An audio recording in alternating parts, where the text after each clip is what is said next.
Sa nakaraang video, tumalon pababa si Lin Tian at mabilis na tumakbo papasok sa kuweba. Sinundan niya ang makitid na daan papunta sa kaharian ng mga dwarf. Ngunit hindi niya inaasahan na sa dulo ng lagusan ay bubungad ang isang kakaibang kalangitan, isang napakalawak na mundo na napapalibutan ng napakataas na kabundukan, malalawak na kagubatan, at higit sa lahat, isang dambuhalang syudad na nakatindig ng buong karangalan sa gitna. Habang sinusundan ni Lin Tian ang daan patungo sa Dwarven Kingdom, napansin niyang kakaiba. Walang bantay kahit saan, at bukas lang ang malalaking tarangkahan. Sa loob ng syudad, mga dwarf ang naglalakad sa kalsada, suot ang iba't ibang klase ng damit, tila walang iniintindi kundi ang mag-enjoy sa kanilang buhay. Pero nang tumingin siyang mabuti, parang hindi sila tunay na pure-blood dwarfs. Mas mukha silang maliit na bersyon ng tao. Napaisip si Lin Tian, baka mga hybrid ito ng tao at dwarf. Pero hindi mahalaga kung purong dugo sila o side branch lang. Ang importante, marunong pa rin silang gumawa ng magic tools. Ang mas nakatawag pansin kay Lin Tian ay ang mga babae rito, lalo pa silang tugma sa kanyang panlasa. Hindi niya iniintindi ang mga lalaki. Ang talagang nakapagpasabak sa kanya ay ang napakaraming babae. Pagpasok pa lang niya sa syudad, halos umikot ang paningin niya sa dami ng makikita. Kasing sigla ito ng isang malaking human metropolis. At saan man siya tumingin, puro babae, may ponytail, may twin tails, may bunny ears, may naka-uniform, may mga lowly maids, at maging yung may big sister vibe. Para bang kahit saan siya lumingon, puro tukso. Napangisi si Lin Tian, halos masira ang ayos ng kanyang ngiti. Para bang pati hangin sa lugar na ito ay may halong bango ng mga babae, isang paraiso. Kung gusto mong masundan ang bawat twist at matinding eksena, huwag kalimutang mag-like at mag-subscribe para hindi ka mahuli sa kwento. Pero habang abala siyang nag-e-enjoy sa tagpong ito, biglang may tinig na puno ng inis at pagkadismaya sa kanyang likuran. Paraiso, paraiso, kalokohan. Sinabi kong hanapin mo ang purple sunflower para sa akin, hindi ba? At nabigo ka na naman. Walang silbing basura. Paglingon ni Lin Tian, nakita niya ang isang batang babae na marangya ang suot. Maganda sana, pero ang ekspresyon nito ay parang may utang siya ng 100 milyon. Tinawag siya nitong Dennis, na malinaw na nagpapakita na ang dating katawan na kanyang ginaya ay may koneksyon sa batang ito. Napabuntong hininga si Lin Tian at bumulong ng psycho bago umiwas ng landas. Hindi niya gustong mag-aksaya ng oras dito, mas marami pa siyang mahalagang bagay na dapat asikasuhin. Nagalit naman ang babae at bigla itong sumigaw. Dennis, ininsulto mo ba ako? Sobra ko na bang binibigyan ng mukha ang isang tulad mo para maisip mong pwede ka nang umipal? Agad na bumaling pabalik si Lin Tian. Sa isang iglap, nasa harap na siya ng babae, diretsyong nakatitig sa mga mata nito. Sinabi mong pumitas ako ng bulaklak para sa iyo, kaya kailangan kong sumunod. Sino ka ba para utusan ako? Hinawi niya ito palayo, ayaw niyang harangin siya nito.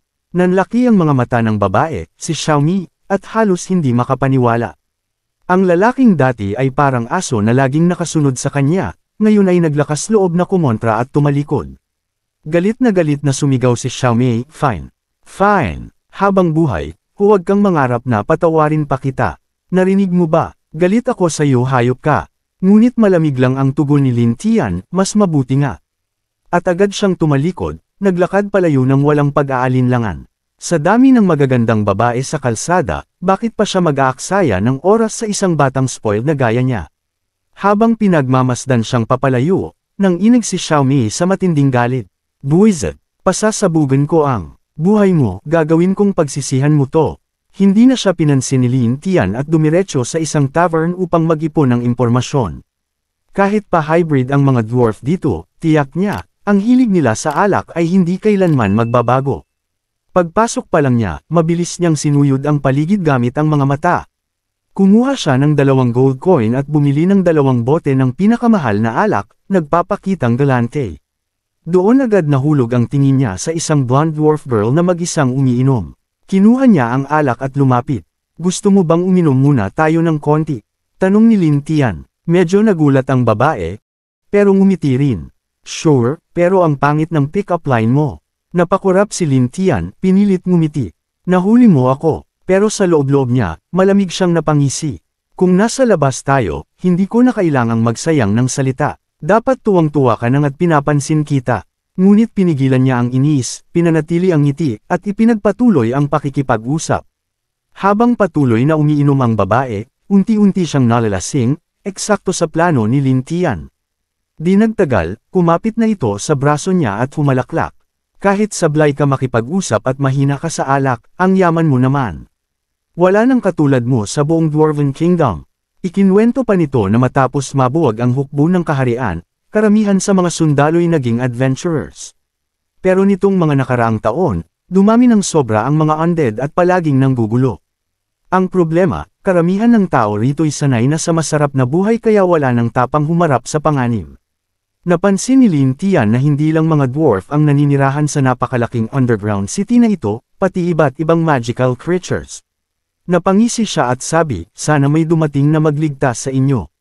Natawa naman ang babae, kung may makakatalo sa mga halimaw na yun, magiging bayani siya ng buong dwarfs, at personal siyang pararangalan ng hari mismo. Uminom pa si Lin Tian at lihim ng ngumiti.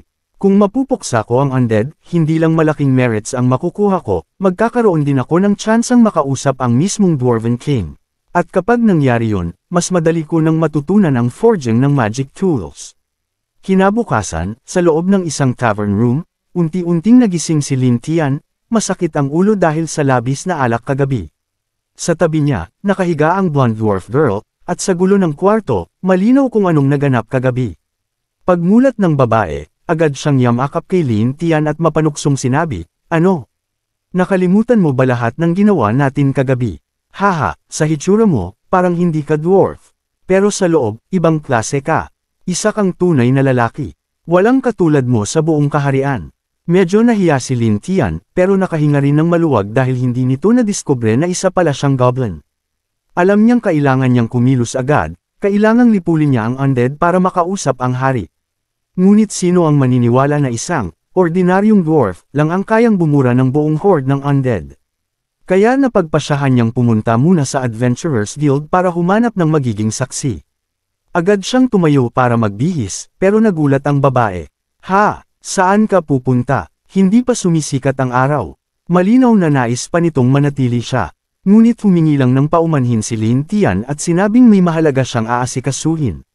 Tinanong ng babae ang kanyang pangalan at kung saan siya nakatira, tuluyan na siyang nahulog kay Lin Tian. Pero hindi ito sinagot ni Lin Tian. Pagdating niya sa guild, halos walang katao-tao, malayong-malayo sa mga human guild na laging puno ng adventurers. Tama nga, masyado nang nasanay ang mga dwarf sa kapayapaan. Pagpasok pa lang, halos mapasigaw sa gulat ang guild manager. "Anong sinabi mo? Gusto mong sumali sa Adventurers Guild? Para lumaban sa undead? Matapang ka, binata. Malugod ka naming tinatanggap. Bagamat maliit lang ang guild na ito lang ang mayroon sa buong kaharian." Ngunit dagdag pa ng manager, pero napakalakas ng mga undead, kaya pwede mo bang ipakita muna sa amin ang lakas mo? At doon, isang lalaking nagngangalang Brooks ang humakbang, ibinagsak ang kanyang warhammer sa lupa, at nagsimula ang pagsubok. Matapos ang simpleng strength test kung saan binuhat ni Lin Tian ang isang 500 kilo warhammer mula sa lupa, opisyal na siyang kinilala bilang isang adventurer ng lahi ng dwarf. Agad niyang hiningi na dalhin siya ng 2 dwarf sa lugar kung saan lumalabas ang mga undead. Sa gabay ni Brooks, hindi nagtagal at nakarating sila sa isang kagubatan sa labas ng syudad. Sa paligid ng maluwang na lupa ay nakatayo ang napakaraming lapida, lahat may hukay na tila binungkal, isang nakakatindig balahibong tanawin. Nagulat si Brooks at tumingin-tingin sa paligid. "Ha? Bakit wala man lang akong nakikitang isa ngayon?" Bulong niya, halatang kinakabahan. Tahimik na tahimik ang paligid. Isa sa mga kasama nagsabi, baka duwag talaga ang undead. Nararamdaman nila ang kapangyarihan ni Dennis kaya nagtatago sila. Hahaha. Ngunit ang biro na iyon ay naging totoo. Ang mga undead ay kumakain lamang ng bangkay, at iyon pa lang ay patunay ng pagiging duwag nila. Mula pa sa malayo, naramdaman na nila ang nakakatakot na demonic aura na nagmumula kay Lin Tian. Alam nilang isa siyang napakalakas na nilalang. Nang masilayan nila siya, nagsitakbuhan agad ang mga undead, walang naglakas loob na lumapit. Bahagyang nadismaya si Lin Tian, samantalang ang 2 dwarf ay halos hindi makapaniwala sa kanilang nakikita. Kahit siya mismo, hindi inasahan na ganun ka-sensitive ang mga nilalang na iyon, kayang maramdaman ang panganib na dala niya. Sinundan nila ang mga bakas ng takbo hanggang mas malalim sa sementeryo, At doon ay bumungad ang isang nakakapangilabot na eksena. Sa harap ni Lin Tian, 12-dosenang undead ang nagtipon-tipon, nagkukumpol na parang naghahanap ng proteksyon. Doon niya unang nasilayan ng malinaw ang tunay na anyo ng mga undead. Dating mga dwarf pero naging bulok na bangkay na may matutulis na kuko at pangil. Gumagapang sila sa lupa ng kasing bilis ng mababanggas na aso, at mula sa kanilang bibig ay lumalabas ang mga nakakatakot na ungol, tila sumisigaw ng takot at pangamba. Horror ang bumalat kay Brooks. Napaluhod siya agad sa lupa, pinipigil ang hininga at hindi makagalaw. Unang beses niyang makakita ng ganito karaming undead sa iisang lugar. Nagmakaawa siya, umalis na tayo. Ang plano ay patayin sila isa-isa. Hindi natin kakayanin ang ganitong karaming nilalang. Pero sa susunod na sandali, si Lin Tian ay kalmadong naglakad papunta mismo sa grupo ng undead. Bakit tatakbo? Tapusin na lang silang lahat. Hindi, Dennis. Halos pasiga na pagpigil ni Brooks. Pero huli na, 12-dosenang pulang mata ang nagningning sa dilim, nakatutok kay Lin Tian na parang handa siyang lapain. Ngunit kabaligtaran ang nangyari. Si Lin Tian ang naging tunay na predator. Sumugod siya sa kawan ng undead, parang mabangis na bagyo. Sa isang hampas lang ng kanyang espada, ilang undead agad ang nagkapira-piraso. Wala ni isa ang nakalaban. Ang pagtakas ay imposibleng mangyari. Nanlaki ang mga mata ng dalawang dwarf, halos hindi makapagsalita sa sobrang pagkabigla. Paano niya nagawa iyon?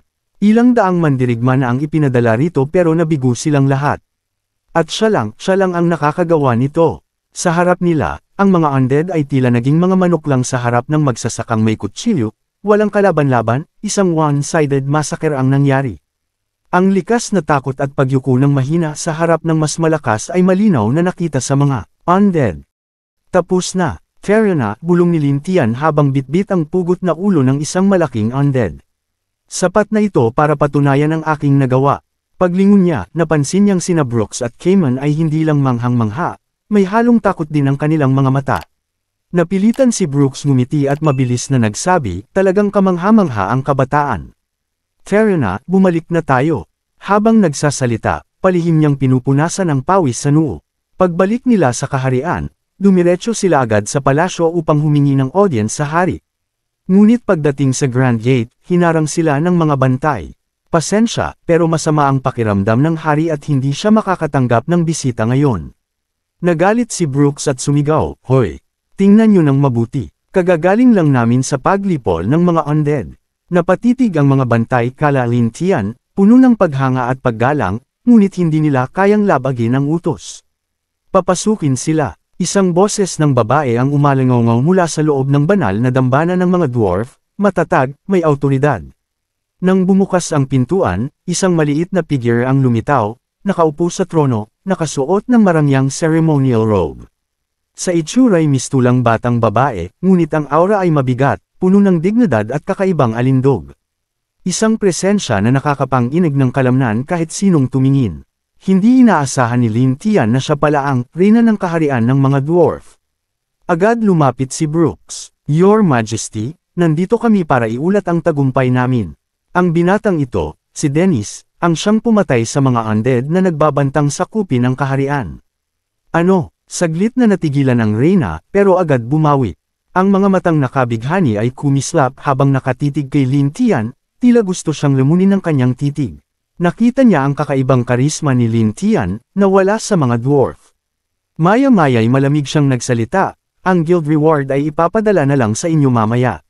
Dennis, ikaw ay manatili. Ang iba, maaari nang umalis." "Salamat po, Your Majesty." Sabay na sabi ni Cayman at Brooks bago dali-daling lumabas. Sa Grand Hall, dalawa na lang ang naiwan, ang reyna at si Lin Tian. Inilabas ni Lin Tian ang bungo ng undead. "Your Majesty, para sa aking reward, hindi ko kailangan ng ginto o pilak. Ang tanging hiling ko lang ay ituro ninyo sa akin ang sining ng weapon forging. Ang reward mo ay dapat kong pag-isipan ng mabuti," sagot ng reyna habang marahang naglakad palapit kay Lin Tian. "Matagal nang walang kabataang kasing tapang mo dito sa kaharian ng dwarf." Bahagya siyang ngumiti ng pilyo, sabay hawak sa baba ni Lin Tian, itinaas ito at pinagmasdan ng may matinding kuryosidad. Kumerbo ang kanyang mga labi, puno ng kasiyahan. "Tungkol sa mga undead, wala akong pakialam. Pero kung gusto mo ng sining ng weapon forging, ibang halaga ang kailangan mong ibigay. Dumilim ang mukha ni Lin Tian. Kung hindi ko nilipol ang mga undead, siguradong mabubur ang kaharian ninyo sa loob ng ilang buwan. Sa lahat ng hirap na iyon, ganito lang ba ang pagtanggap ninyo? Nakaramdam ng tensyon ang Reyna at agad nagpaliwanag, hindi yun ang ibig kong sabihin. Ang totoo, kagabi, natulog ka kasama ang kapatid ko. Kaya ang merits at kasalanan mo ay nagkansela sa isa't isa. Kung gusto mo pa rin ng forging, kailangan mong magbayad ng ibang paraan. Kapatid mo, agad na pumasok sa isip ni Lin Tian ang blonding dwarf na nakilala niya sa tavern. May pagdududa sa kanyang mga mata habang nagsalita. Your Majesty, huwag ninyo akong pagbintangan ng walang basehan. Malinaw na lasing ako kagabi, at siya ang nagbuhos sa akin ng alak bago samantalahin ang sitwasyon. Dapat ay husgahan ninyo ito ng patas. Patas. Tumagilid ng ulo ang Reyna, nakatitig kay Lin Tian ang may nakakaakit na kislap sa mga mata. Ang kanyang titig ay tila kumikislap ng kuryente, tuwirang tumatama kay Lin Tian. Hindi ko alam kung saan matatagpuan ang fairness, baka ikaw ang makatulong sa akin para hanapin ito. Kung gusto mong malaman kung anong kapalit ang hihingi ng Reyna kay Lin Tian, huwag kakalimutang i-like ang video at mag-subscribe para hindi ka mahuli sa susunod na kwento.